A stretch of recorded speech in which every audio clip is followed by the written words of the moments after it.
look at something bigger, the future of Africa under a global, integrated, innovative and sustainable environment for business. That was the theme of the 2025 World Commerce Regional Summit held this week in Nairobi, Kenya. Now, that forum, conducted in collaboration with the Kenya National Chamber of Commerce and Industry and attended by high-profile delegates across the continent, also focused on how to promote small and business enterprises and incentivize them for economic development. Here are excerpts from that summit. Take it. Chambers of Commerce have stood pillars of business for centuries.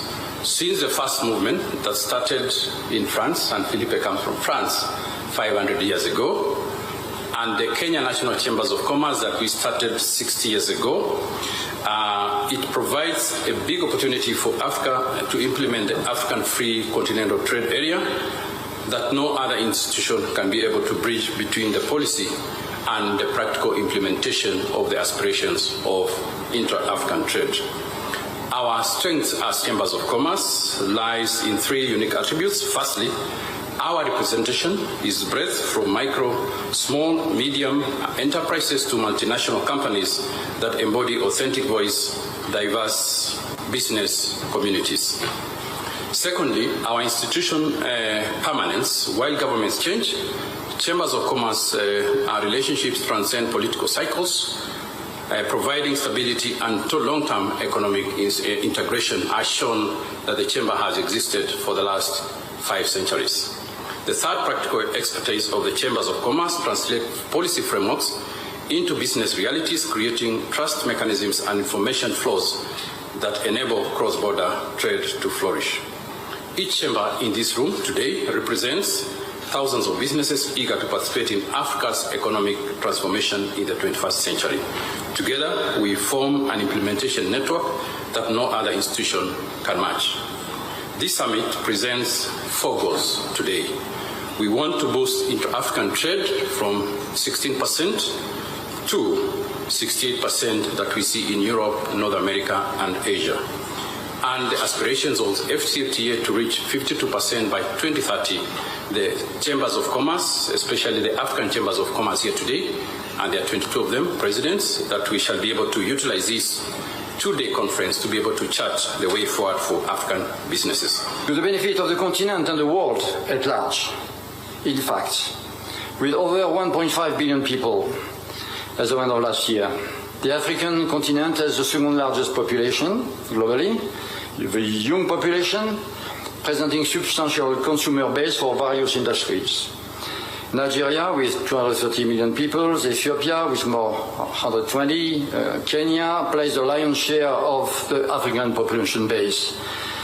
And the combined GDP is approximately $2.8 trillion in 2024.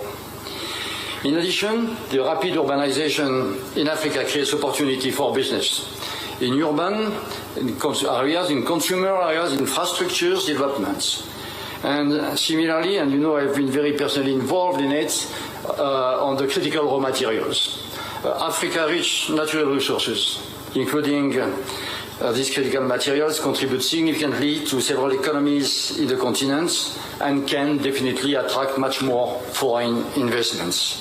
But to fully realize Africa's potential, greater efforts need to be undertaken. On the one side, to increase regional trade integration. On the other side, to foster companies' participation, African companies' participation in global value chains, particularly SMEs. So on the first front, intra-regional trade in Africa, it remains the lowest among the world today. So this partially owes to the fact that Africa has very intra-regional non-tariff barriers, such as, red tape, custom clearance, procedures, and these barriers produce effects in terms of unrealized trade and economic growth potential that are similar to those of the tariffs imposed by external players to African countries. And in this context, the initiatives like the African Continental Free Trade Area, they appear to be very promising. This FTA has the potential to create the largest free trade area in the world in terms of number of participating countries. And moreover, the estimates show that by 2035, implementation of this FTA could contribute to lifting 30 million people from extreme poverty and 68 million people from moderate poverty across Africa. So ICC stands ready to continue to contribute to support African countries, individually and collectively through these trade agreements, with advanced trade facilitation. This includes the ICC co-led Global Alliance for Trade Facilitation, through which nearly 20 projects have been so far conducted in Africa with the aim of streamlining cross-border trade procedures, for instance. They also include the Digital Standard Initiatives, which is about digitalizing trade of goods. We have today $17 trillion globally. And this is a very important element for the SMEs to access global value chains. But also more traditionally in our certificates of origins, at the time where the local content becomes increasingly important in free trade agreements, they are likely to facilitate the cross-border trade. So this is one area.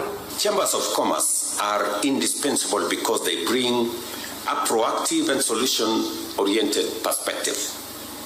Thus, the Kenya National Chamber of Commerce and the World Chambers Federation serve as vital bridges between government and enterprise, helping businesses navigate risks, unlock opportunities, and expand into global markets. Their advocacy and support are empowering local entrepreneurs to think globally and act boldly.